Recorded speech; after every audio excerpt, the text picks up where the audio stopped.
Hi hello foodies, welcome back to our channel Nooha's food court. మా పాపకి cakes అంటే చాలా ఇష్టం అండి. బయట నుంచి ఎందుకు తీసుకురావాలని ఫస్ట్ టైం ట్రై చేశాను. చాలా బాగా వచ్చింది, అందుకే మీతో షేర్ చేస్తున్నాను.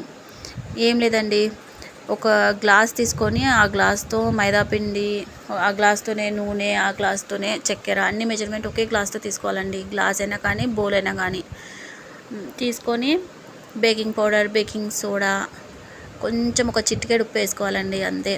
ఇది జల్లి పెట్టించుకొని మైదా పిండి, చక్కెర దాన్ని మొత్తం కలుపుకోవాలండి. ఒక గ్లాస్ నూనె వేసి తర్వాత మిక్సీ జార్లో 2 ఎగ్స్ వేసి కొంచెం పాలు వేసుకోవచ్చు, కొంచెం పాలు వేసుకోవాలండి. మిక్సీకి పట్టుకోవాలి. మిక్సీకి పట్టుకొని ఎగ్స్, ఈ మిశ్రమాన్ని, పిండి మిశ్రమాన్ని కూడా వేసి కొంచెం మిక్సీకి పట్టాలండి. కొంచెం గట్టిగా అనిపిస్తే కొంచెం పాలు యాడ్ చేసుకోవాలి.